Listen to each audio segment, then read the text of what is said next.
Hello everyone, welcome back to my channel, The Sarthak Show, where we discuss about tech, career, product, and life. And in today's podcast, we have a very special guest, Dinesh, who is currently on sabbatical, but he has worked almost for a decade at companies like Netflix, Bloomberg. So we will learn about his experiences in the industry, what has changed over a decade, what are the things that you get to work on, let's say a financial system like Bloomberg or an entertainment industry like Netflix. What are the stark differences over there? What are his learnings? How has things changed from, let's say, hiring process 10 years ago to today? What are the things that you can do to get hired at these places? So in this part one, we will discuss more about these learnings and everything, and we will get to deep dive into his story, what kind of work that he did, and what are his viewpoint on that topic. So stay tuned till the end of this video to know more about his learnings and his life journey. And if you have not hit the subscribe button yet, press that and stay tuned to this channel for more such amazing videos. So without further ado, let's start with the video.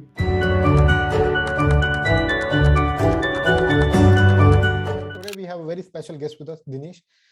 He's currently on sabbatical, but he has worked at great companies like Netflix and Bloomberg. Thank you so much, Dinesh, for joining in for this podcast and accepting his invite. So since your first, I think, stint in this into the entry of software development industry, I think a decade has been passed, like close to that. So how are things that you feel have changed in the technology industry per se, and things that you were working on, things that you're working right now, and what are your thoughts about that? Yeah, I think the biggest shift in the industry, just based on my experience, is in the past, when I joined the workforce in 2012, initially companies tend to build their own products or solutions in-house. They are generally hesitant in bringing open source or some off-the-shelf products and integrating that with their existing suite of systems. I think the last decade has been a tremendous transformation. People are more inclined to getting sort of a ready-made solution and bringing that Right. and integrating with their internal systems and kind of increasing and improving their efficiency. I think for me, that change across different departments that I worked at and across the two companies that I worked at has been quite phenomenal. And companies have increasingly became aware that they don't need to build everything in-house. They can focus on their core functions much more if they can spend all the time and energy on satisfying their customers, and the other administrative slash non-functional areas, if they can um, get there more efficiently by other products, then they're happy to bring that in. I think that is the number one thing that I see as a big change across companies and departments. People are more inclined in getting their systems up and running, whether it's built in-house or whether it's available offline, and they can bring it inside the company. Okay. Okay. It makes sense. I think I can vouch for that. But how has been the things that have changed on the other side of it, like in terms of how industry has been hiring things, like personal uh, must have been like a tectonic shift over there as well, like how people are entering in the interview process things, or maybe how companies plan to hire individuals, what are they looking right now instead of, let's say, 5 years ago, 10 years ago? So I've never felt happy with the interview process, at least on the technical side, across multiple companies or across regions.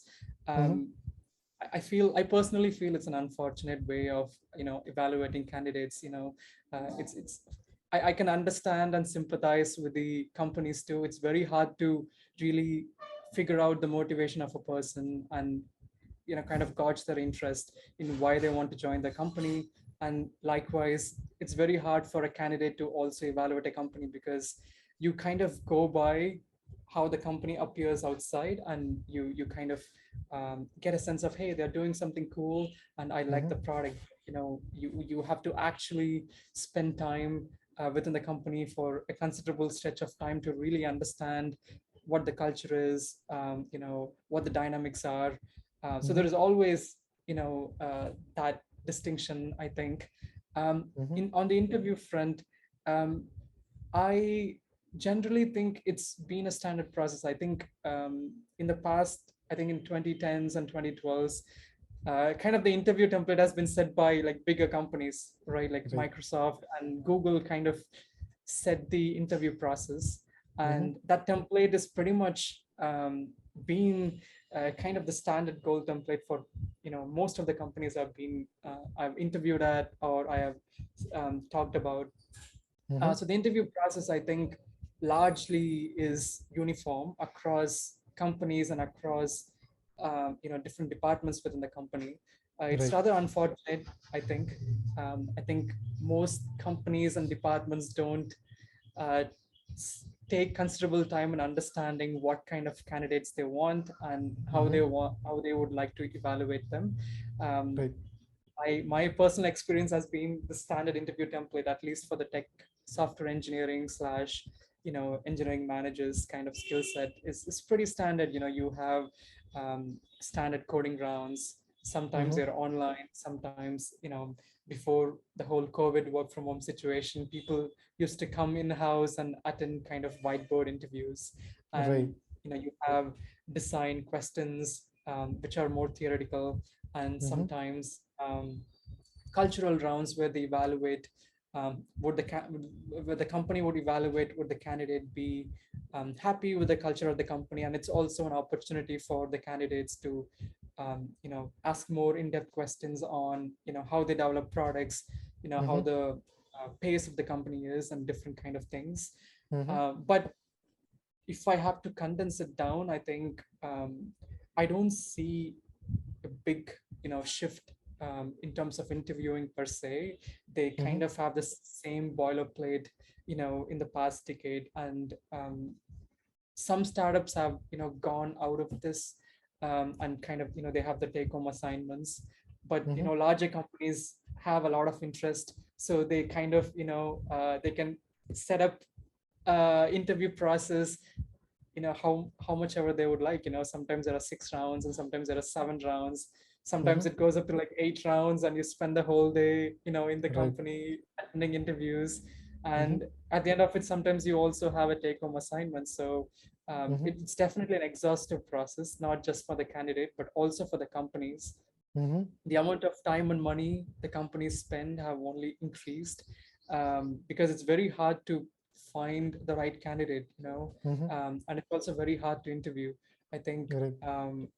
those are the challenges I see.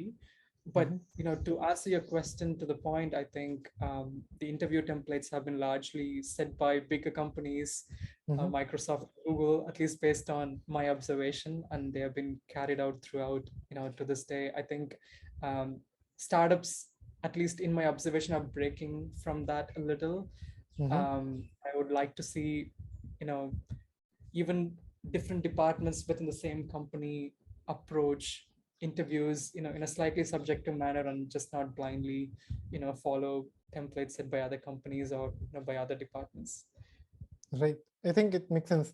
At least what I felt that the major change was that the rounds have been same, the concept has been similar, but just instead of bringing the person at in-house at their company and doing all those in face-to-face, they have been just shifted over a Zoom call. But yeah, everything has been the same in that place. Yeah, right.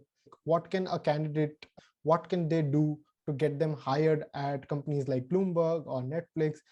Yeah, I think both Bloomberg and Netflix are different kinds of companies. Bloomberg being a financial tech company, and Right. Netflix is primarily in the entertainment business. But Mm-hmm. both are technology companies at their heart. They do put technology at the forefront, whether Mm-hmm. it's delivering financial market data or whether it's delivering streaming data, across devices.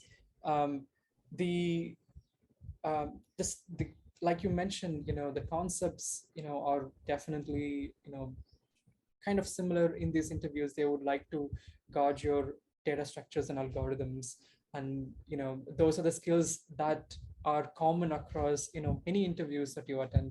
Mm-hmm. For Bloomberg and Netflix specifically, it comes down to the same kind of knowledge base. You would have to be comfortable with data structures and algorithms, Mm-hmm. and you would also have to be comfortable with distributed systems concepts. Okay. Things like, hey, um, interview rounds could be different, but the concepts like load balancing, caching, Mm-hmm. Can you think about, fan out, fan in, all those concepts would come into those different kinds of questions. And the idea is to evaluate candidates based on what they know. Sometimes the questions would be, how would you add a feature to an existing product? Or sometimes you would be asked to build a new product from scratch. Things like, how would you build Facebook is such an open-ended question. Right. It's to be honest, it's a ridiculous question, right? It took like thousands of engineers to build Facebook over, like many years. So Right. it's theoretically impossible for someone to get all the concepts right in a 45-minute interview. So the expectations are more along the lines of, can you think in breadth across all the high-level concepts, and can you go in depth to a specific feature depending on how the conversation goes in the interview. Right. So the overall guidance is very similar.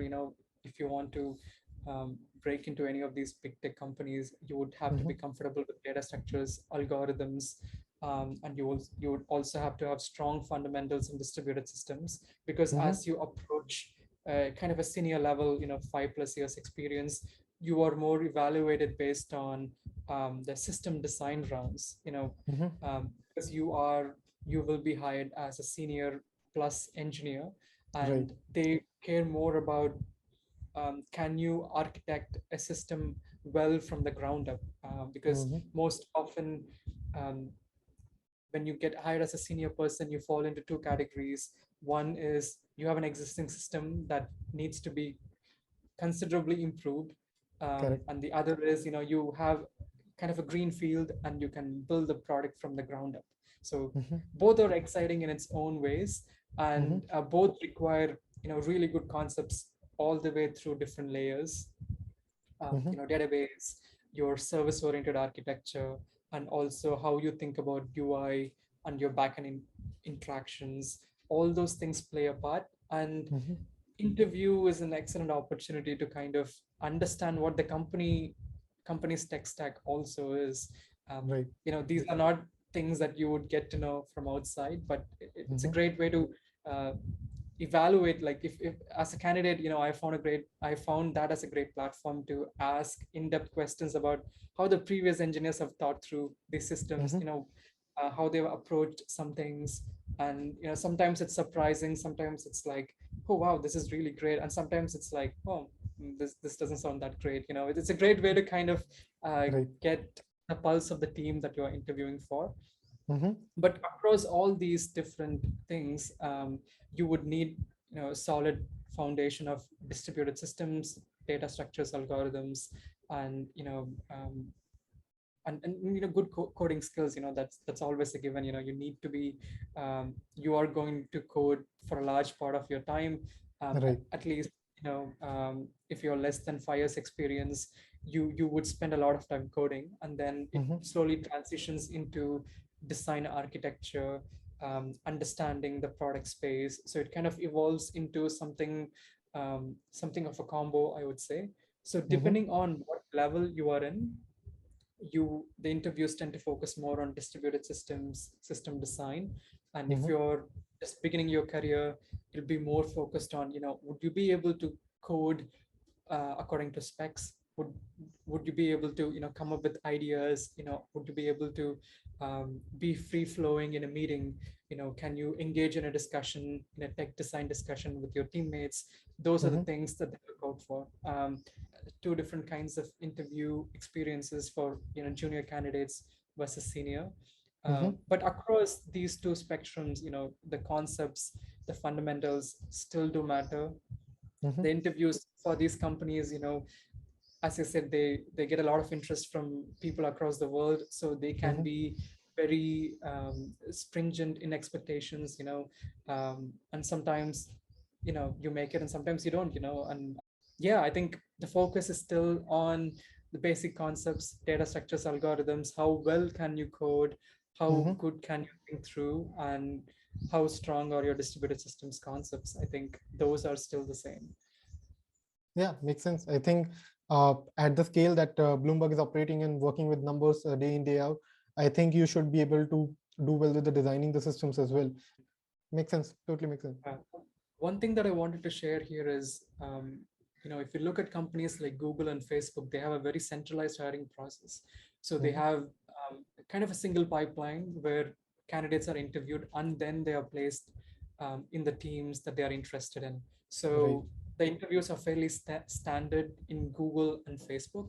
But if you look at companies like Bloomberg and Netflix, it's a very subjective interview process. Each team largely has its own interview model, but like I said, the coding, distributed system design, they all would be similar, but the way they interview the candidates would be very different across different departments. So if you plan to apply to these companies, it's always a good idea to really engage with your um, HR candidate and also with the hiring manager, so that you get a sense of what they're looking for in a candidate. I think in my early days, that's something that I've not done, very well. I was like, oh, I'm gonna just go prepare my thing and then focus on the interviews and not really have thought things through from the hiring manager's perspective.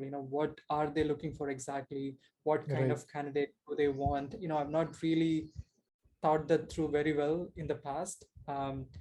But Bloomberg and Netflix have always been, they don't really have a central hiring process. So they have each team can come up with their own interview process and they can evaluate candidates according to their methodology. While some of them, there are some standard evaluation criteria across teams, but it's a very subjective decision still. And the questions and how they frame the interviews largely depend on the team. So if you, for example, want to join a strong distributed systems team, let's say someone's managing like a database system, or Elasticsearch, Cassandra, or MySQL for the company, the interview questions for those teams would be largely distributed systems based, Right. more focused on kind of in-depth technical questions like logs, semaphores, things like that, versus another application team,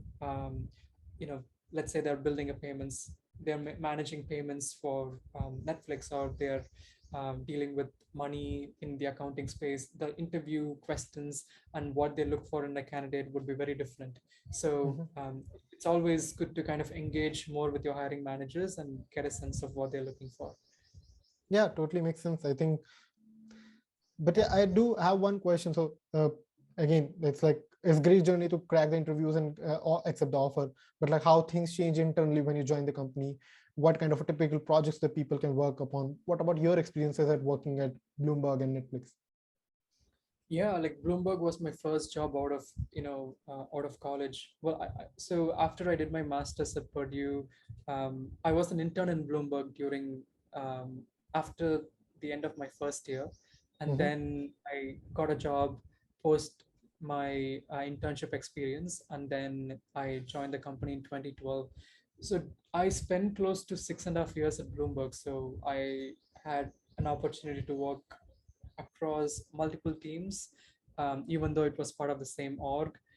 When I graduated and joined the company for the first time, like everything is new, and you work. I worked with senior folks in my first 4 or 5 years, and they were really amazing at what they did. So most of the time, I was learning from them during those times, trying to understand how the systems are. And also it largely depends on what team you end up in, and what kind of company that is. Like Bloomberg, for example, it is a pre-internet company. It predated Google and those kind of big tech companies as they are known Right. today. So they have been around for a long time. So you see a whole different set of systems that are developed across different verticals. And since it deals with financial data, a lot of that is time sensitive, and you would want high quality data. You can't really drop financial data for 2 minutes. That's Right. really going to affect the product. So in my experience, since Bloomberg was, placed a lot of importance to quality of data and also the time sensitive aspect of it, we spent a lot of time, really solidifying our systems. You don't really kind of build systems and test it out right away, not like the startup kind of pace of work. It's mostly, we are building or enhancing something. Let's make sure everything works well and the rollout is gradual.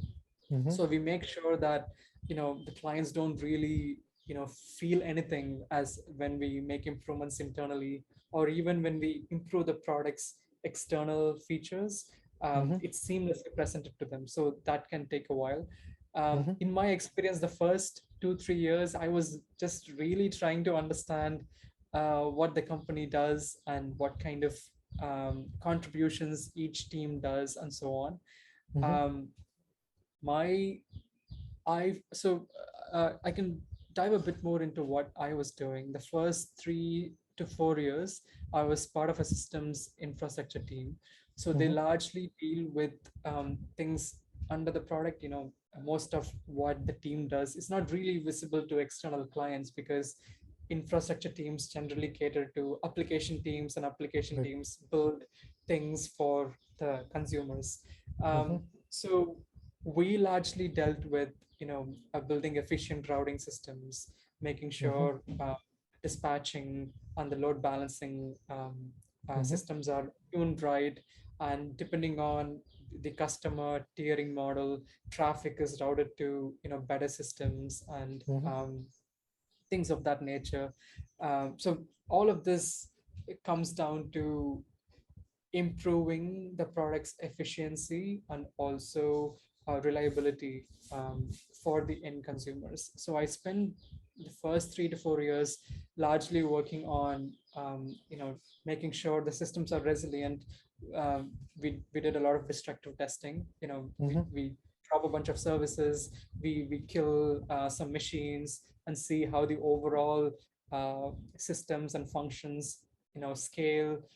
We simulate a lot of disasters, and we made sure our systems are resilient. So my first 3 to 4 years was largely on the infrastructure team, and then I moved on to kind of an as a service team. We were trying to build Apache Kafka as a service back in 2015, I think, and Kafka was kind of becoming a big player in the middleware space, and we wanted to kind of bring that in-house, and our team was trying to set that up as a service so that application teams can come in and send data from one end of the pipe to the other end of the pipe.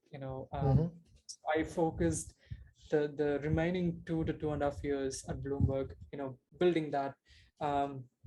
So we engaged with different people in that space. We had some discussions with Confluent and Hortonworks, I believe. So most of it comes down to how efficiently can we bring an open source system in-house, tune it to the way that Bloomberg's application needs are, and then kind of make sure the traffic is resilient and available as much as possible. So the remaining 2.5 years was, I think, a big shift, working from kind of the Bloomberg tech that's proprietary and built in-house for a long time, to kind of moving to an open source tech. And kind of that transition was interesting, because once you bring an open source system in-house and make it available to your internal developers, I was able to see a considerable interest in hooking their systems up with the system. And it was nice to see interaction between some 10 to 20-year-old system that's been running really well for the company, and then having that integrated with a brand new distributed system, so to speak, and then kind of having things connected to end. So my experience at Bloomberg was mostly that. It was kind of very wide, I would say. I did spend a lot of time there. So working on internal routing and loading systems, to kind of setting up this open source distributed system, and engaging with application teams and making that integration feasible, and making sure the availability of system remains intact. Yeah, I think it's a phenomenal experience for you to work on the legacy code, and then it was an amazing experience altogether. So folks, I hope ये आपको part 1 काफ़ी अच्छा लगा होगा with Dinesh. We had a good discussion around what are the differences between that, what are his life journey, how is his sabbatical going on and everything. And in the part 2 tomorrow we will discuss about what kind of project that he worked upon, what are the things that you can do to grow in your career from, let's say, software engineer to a senior software engineer and an engineering manager and so on and so forth. What are the learnings that you can get and how you can be very, very observant in those things so that you get the maximum skills right. So stay tuned to my channel. Hit the subscribe button, press the bell icon near that so that you get a notification every time I put a new video. Until then, take care. I will see you in the next video. Bye bye.